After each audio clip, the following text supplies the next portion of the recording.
नमस्कार दोस्तों। हमें उम्मीद है आप सभी लोगों ने सब्जेक्ट मैन्युफैक्चरिंग प्रोसेस की अच्छे से तैयारी कर ली होगी। जितने भी क्वेश्चन हैं वो सभी अच्छे से पढ़ लिए होंगे। ये वीडियो मैं बना रहा हूं सिर्फ आपका कॉन्फिडेंस बढ़ाने के लिए, जिसमें मैं कुछ बताने वाला हूं जैसे कि पुराना पेपर जो अभी लास्ट बार हुआ था मई जून 2022 में, ओसीबीसी का पहला पेपर, किस तरह के क्वेश्चन पूछे गए थे। इसके अलावा कुछ और ऐसे क्वेश्चन जो पूछे जा सकते हैं उन पर भी चर्चा करेंगे। आप सिर्फ अपना 10 मिनट दीजिए, उसमें आपका कॉन्फिडेंस लेवल जरूर बढ़ेगा। चलते हैं तो स्टार्ट करते हैं। तो पिछले पेपर को आप देखेंगे, यहां पर आप देखना सीखेंगे क्वेश्चन कौन सा है। तो 2022 का है ये पेपर कोड, इसको बोलते हैं हम पेपर कोड। और टोटल पेजेस से हमें कोई ज्यादा मतलब नहीं रहता है, इसलिए आपको इस पर ध्यान रखना है। यहाँ पर हमें किस स्कीम का पेपर पूछा गया ये यहाँ पर लिखा रहता है, इस पर भी ध्यान दें आप। और सब्जेक्ट पर तो आपको ध्यान देना है कि किस सब्जेक्ट का पेपर है। इसके अलावा जो ध्यान देना हुआ है कितने नंबर का क्वेश्चन पेपर है। तो यहाँ पर आप देख रहे हैं 70 नंबर का टोटल क्वेश्चन पेपर पूछा गया है।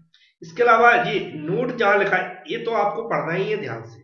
जैसा कि यहाँ पर लिखा हुआ है ऑल 7 क्वेश्चन, मतलब टोटल कितने क्वेश्चन दिए गए पेपर में, 7 क्वेश्चन दिए गए थे। और सातों के साथ कैसे, यहाँ पर लिखा कंपलसरी है, मतलब सातों के सातों क्वेश्चन हमें अटेम्प्ट करना है।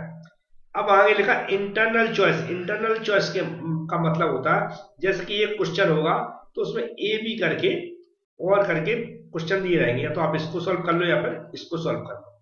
इस तरह उससे बोलते हैं हम इंटरनल चॉइस।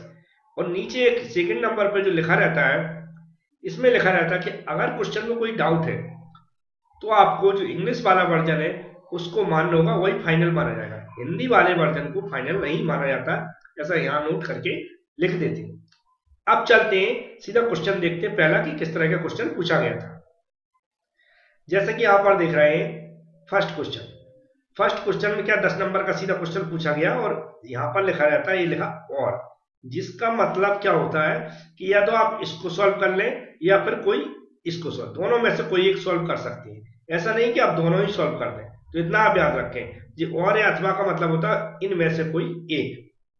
तो जैसा कि जो ओसीबीसी का सिलेबस है जहां पर थ्योरी एग्जाम लिखा रहता है, फैक्टर्स पूछे गए थे in selection of metal working process. Second में भी इसी तरह का क्वेश्चन पूछा गया था, जो ज्वाइनिंग प्रोसेस होती है आर्क वेल्डिंग, उससे रिलेटेड पूछा गया था। अब इसमें और भी क्वेश्चन पूछे जा सकते हैं, वह हम देखेंगे सिलेबस से किस पे रिलेटेड, इन्फ्लुएंसिंग पे मतलब रिलेटेड। तो हम चलते सिलेबस देख लेते हैं। तो इस तरह का सिलेबस जो यहाँ पर आपको दिख रहा होगा उसको आप निकाल के रख लें। इस सेकंड वाला दिख रहा है, सेकंड लिखा हुआ है जहां पर एरो चला रहा है, सेकंड वाला। ये लर्निंग आउटकम सेकंड में देखेंगे, यहाँ लगा factor, influencing, selection of metal working, recrystallisation, casting, metal joining में जैसे हमने बताया था आर्क वेल्डिंग किसमें आता, मेटल ज्वाइनिंग में आता, प्रेस वर्किंग। अब इसमें हो सकता है क्योंकि रिपीट तो बहुत कम क्वेश्चन होंगे, जस्ट पिछली बार पूछा गया था, तो आप मेटल वर्किंग का पूछ लिया, उन्होंने मेटल ज्वाइनिंग का पूछ लिया। हो सकता है इस बार रिक्रिस्टलाइजेशन का पूछ लें, कास्टिंग का पूछ लें, प्रेस वर्किंग का पूछ लें। तो हमारा कहने का मतलब है कि इन चार ही क्वेश्चन है और चारों को याद कर लें। कई बार ये बुकों में नहीं मिलेंगे तो आप नेट से भी सर्च कर सकते हैं, वहां से भी मिल जाएंगे। तो आपको इस क्वेश्चन को अच्छे से तैयार कर लेना, लर्निंग आउटकम सेकेंड। और ये थ्योरी एग्जाम पर जरूर देखें, थ्योरी एग्जाम में ही पूछा जाएगा, याद रखें। तो इस क्वेश्चन को आप जरूर करें, रिपीट क्वेश्चन हो सकता है। तो सेकेंड लर्निंग आउटकम अच्छे से समझ लें। अब चलते हैं सेकंड क्वेश्चन देखते हैं। नेक्स्ट क्वेश्चन में आप देखेंगे लिखा हुआ है स्वीप पैटर्न, मतलब हम जानते हैं कि pattern and types of pattern वाला क्या होता है, बहुत इंपॉर्टेंट टॉपिक है। कैसा है, वेरी वेरी आईएमपी। कौन सा, वेरी वेरी आईएमपी है। कौन सा, पैटर्न एंड उसके टाइप्स। क्वेश्चन को कैसे बदला गया कि यहाँ पर सीधा उस टाइप्स जो डिफरेंट टाइप्स होते हैं उनमें से दो पूछ लिए, स्वीप पैटर्न पूछ लिया और मल्टी पीस पैटर्न पूछ लिया। हमें सभी टाइप्स के पैटर्न याद करना है और पैटर्न्स की डेफिनेशन भी याद करना विद डायग्राम, क्योंकि कुछ भी पूछा जा सकता है जैसे आपने यहाँ पर सेकंड क्वेश्चन में देख रखा है। अब इसके अलावा इस चैप्टर में खासकर जो सेकंड एलो है उसमें ऐसे कौन से इंपॉर्टेंट टॉपिक है या कौन से ऐसे मतलब मोस्ट इंपॉर्टेंट टॉपिक है जो पूछे ही जा सकते हैं, उसको मैं सिलेबस से बता देता हूं, उसको आप अच्छे से नोट कर लें। तो आप यहाँ पर देखेंगे जे लर्निंग आउटकम, ये लर्निंग आउटकम सेकंड दिख रहा है, ये लिखा हुआ है सिलेबस यही बार लिखा है, लर्निंग आउटकम जहाँ सेकंड लिखा हुआ इसको आप देख लें। यहाँ पर लिखा हुआ है, देखेंगे नीचे, types and properties of moulding sand. ये मोल्डिंग सैंड की प्रॉपर्टीज बहुत इंपॉर्टेंट है, आप इनको एकदम रट लें। हम तो कहते हैं ये चैप्टर ही इंपॉर्टेंट है, मैं फिर भी टिक लगा देता हूँ। जैसे कि मोल्डिंग सैंड की प्रॉपर्टीज हो गई, ये बेंच फ्लोर मोल्डिंग छोड़ देंगे तो कोर्स एंड कोर प्रिंट क्या होते हैं इसको आप याद कर लें। गेटिंग सिस्टम अगर नहीं पूछ रहा था तो कोई बात नहीं, क्यूपुला फर्नेस को आप रट लें। कौन सी? क्यूपुला फर्नेस को आप रट लें एकदम से। इसके अलावा यहाँ देखें, कास्टिंग के डिफेक्ट्स को भी और रेमेडीज को भी एकदम से अच्छे से रट लें। तो हमने क्या टिक लगाया? जो मोल्डिंग सैंड की properties, core and core prints, इसके अलावा क्यूपुला फर्नेस और हमारा कास्टिंग डिफेक्ट है उसकी रेमेडीज। तो ये क्वेश्चन आपको क्या करना है? रट लेना है।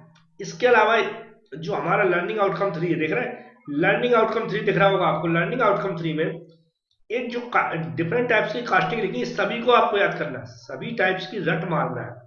अगर आप कोई छोड़ सकती है तो आपको लग रहा है तो पिछले एग्जाम में जो पूछी गई है, अभी मैं बताऊंगा कौन कौन सी पूछी गई। जैसे कि डाई कास्टिंग हो गई, centrifugal casting, investment casting, permanent mould casting, ये चारों आप अच्छे से याद कर लें। इसके अलावा यहाँ पर लिखा हुआ है, देखो डाई कास्टिंग, सेंट्रीफ्यूगल, ये सब कुछ वही लिखी हुई है, वही थ्योरी एग्जाम में पूछा जाएगा। अब पेपर से मैं दिखाता हूँ इसमें पिछले एग्जाम में कौन सी पूछी गई थी, तो उनको आप मतलब पढ़ लें, उनको भी रिपीट भी हो सकती, लेकिन उसके अलावा जो बची हुई है उनको तो आपको याद कर ही लेना है।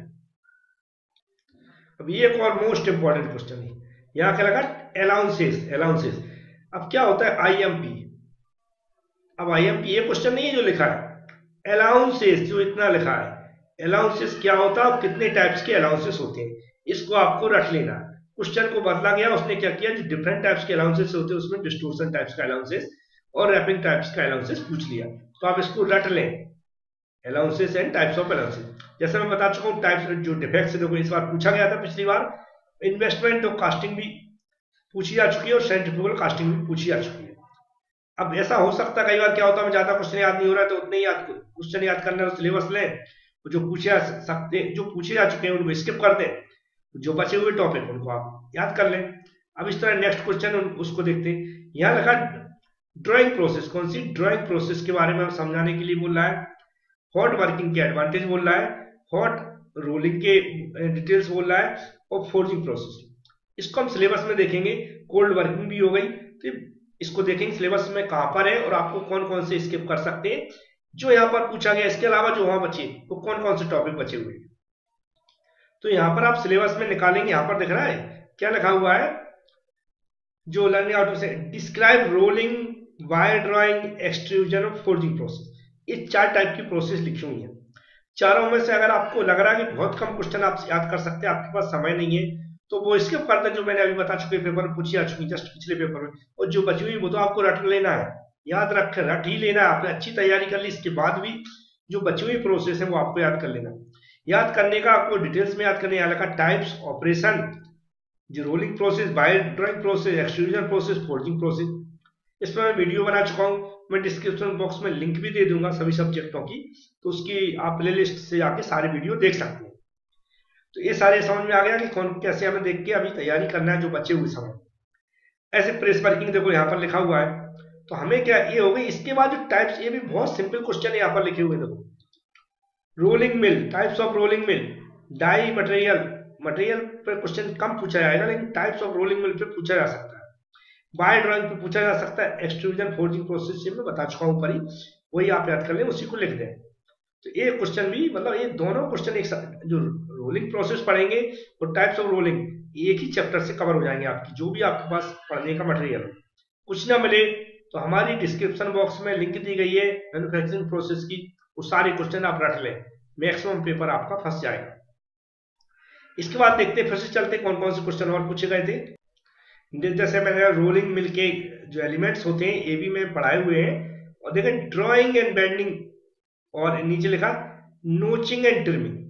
अभी किस जो सिलेबस में देखेंगे कहां पर है, ये सारी बहुत सारी प्रोसेस है, कुछ पूछी जा चुकी है, कुछ पूछी जा सकती है, ये भी हमें ध्यान से पढ़ना है। वो भी मैं सिलेबस में इसलिए बता रहा हूँ आपको पढ़ने में और ढूंढने में आसानी हो कि कहां पर लिखे हुए सिलेबस के अंदर, और जो बची हुई प्रोसेस कौन कौन सी है, क्योंकि इससे सिलेबस से और पेपर से हम मिलाते चले।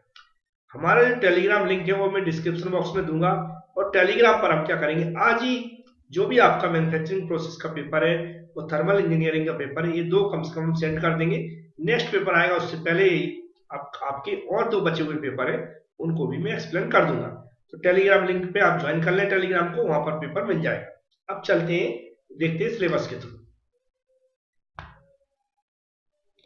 तो यहाँ पर आप देखेंगे जो कोर्स आउटकम 4 है, उसका देखिए पहला लर्निंग आउटकम क्या लगा, basic principle of press working operation, punching, shearing, drawing, bending, slitting, knurling, notching, trimming, piercing, ये सारी प्रोसेस आपको रट लेना है।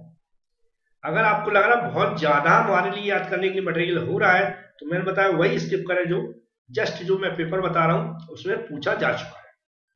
लेकिन जो नहीं पूछा गया, जैसे आप क्या करेंगे, ये सारी प्रोसेस में लाएंगे, उसमें देखेंगे जो पूछी आ चुकी है। अब जो बची हुई है उनको आप रट लें एकदम से, कोई भी पूछी आ सकती है, रिपीट भी हो सकती है, लेकिन रिपीट सारी नहीं होंगी, याद रखें। एक आधी रिपीट होगी। अगर मान लो वहां पर 4 प्रोसेस पूछी गई थी तो एक आध रिपीट होगी, बकाया तो अलग पूछी आएंगी। तो इस तरह कोशिश करें जो बची हुई प्रोसेस को एकदम रट लें। अब चलते हैं नेक्स्ट क्वेश्चन, देखते हैं कौन से पूछे गए थे। नेक्स्ट और लास्ट जो चैप्टर होता है वेल्डिंग का। अब यहाँ देखो, welding with the help of diagram हमें समझाना। कौन सी वेल्डिंग? Arc welding. नेक्स्ट में क्या, सोल्डरिंग एंड ब्रेजिंग। फिर और में अथवा में gas welding and TIG welding. अब 4 टाइप्स की यहाँ वेल्डिंग पूछी आ चुकी है, 5 टाइप की।